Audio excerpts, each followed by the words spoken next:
Hello, welcome to Conscious Crypto. I'm your host, Bass Frass, the headband hippie. Go figure.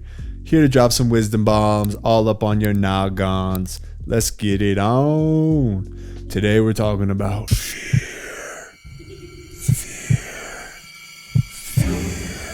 And how there's only one fear. We're going to talk about the fears first, the three major fears that play into any investor's participation in the market, whether you're a trader, an investor, an arbitrager, maybe even market makers, maybe even institutions. Number one, there is a FOMO, which is essentially greed. Greed is an unmet desire, a desire for more. I have some, but I want more. Or I have this thing, but it could be better. It's more.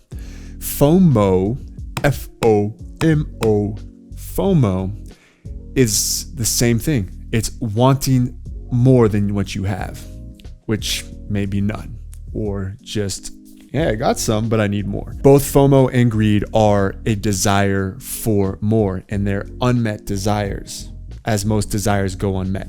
Number two, the fear of being wrong. This is a huge one, especially for YouTubers.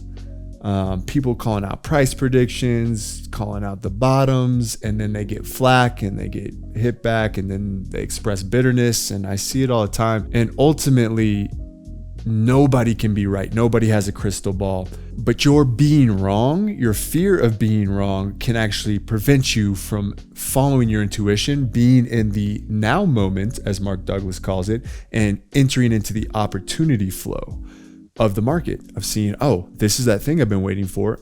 I'm going to take it. I'm going to take this opportunity. Fear of being wrong is that idea that you are going to be less than at the end of that decision. The outcome is going to yield a less than. It usually hinges around your identity or your sense of confidence in oneself, your self-image of yourself, and the image that you want the world to see. And that's the essence of social media, right? And that's the reality, is we have a constant image we want to project into the world. When that image is not accepted, or we are not seen as we desire to be seen, then we feel pain. And the reality is we're not who we think we are. Our identities are flimsy, they're false, and it's why people can be prone to committing suicide after a financial crash, because their entire identity and self-worth is wrapped up in their money, in their job, and what they do, but it's not who they are. And that's how flimsy it is. So being wrong essentially is a threat to your identity, which is a sense of security, and that's all you have, which is dangerous. Number three, fear of loss. Now, if you notice, fear of loss is really the crux of it. It's really in all of them. And if we want to boil it down here, we're going to boil it down to the fear of death, which is the greatest loss, moving into the gateway of non-existence. Our minds can't even fathom it.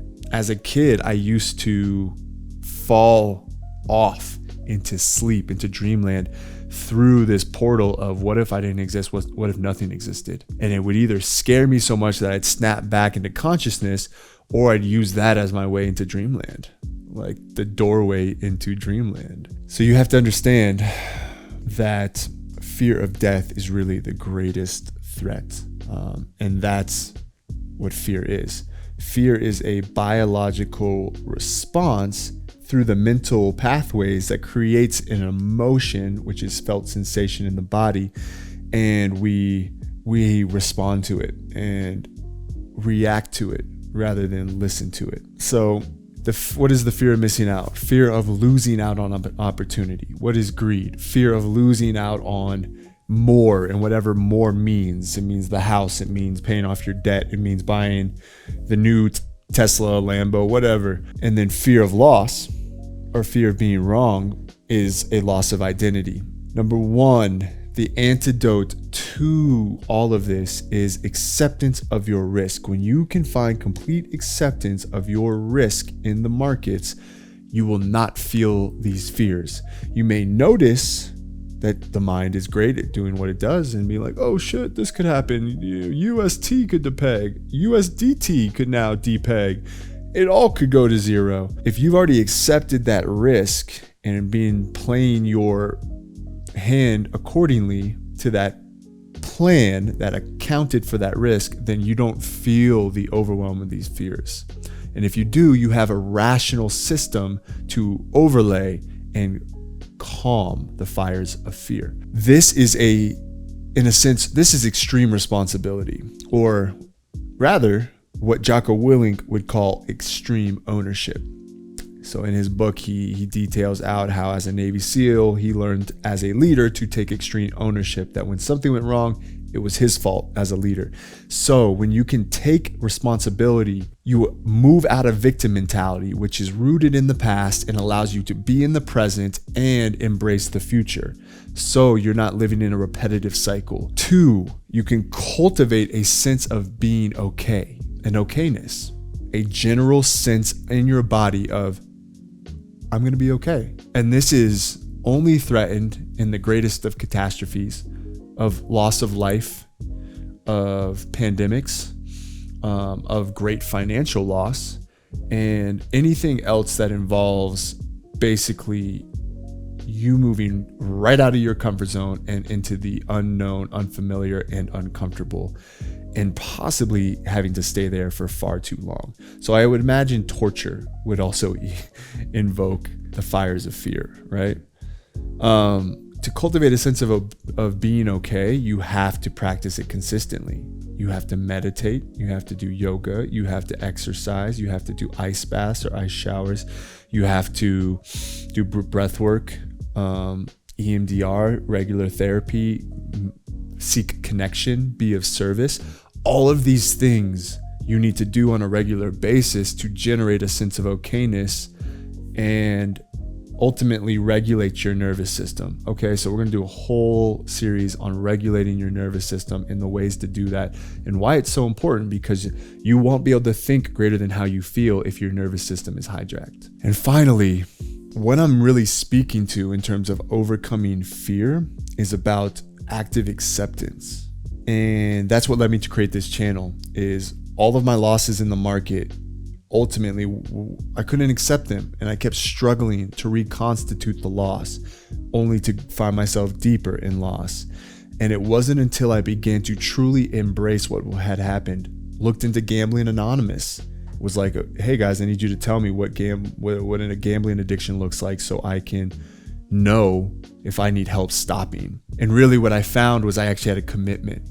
I had poise and I had commitment to see this thing through, but I needed to embrace the traumas that I had experienced with all the loss and understand them fully, and even do EMDR and deep emotional spiritual work in order to pull myself out of the spiral that I was in, where I was repeating the past in the present, creating the same future from those past experiences, right? It's like playing the same old song on a record player until you're sick of the same old song. And finally you pop the needle and you switch it to a new groove and you start carving it deeper and deeper into a new groove, a new song. I had to do that. I had to go clear what in the yogic tradition we call samskaras. And from that, I was able to move into acceptance, but what I actually like to call embracement. Embracing rather than just accepting is a matter of active acceptance. It's not surrender. It's finding yourself in quicksand or caught in an avalanche and being, I'm getting out of here. I accept my surroundings. I understand what's going on here, but I'm going to not struggle to make it worse.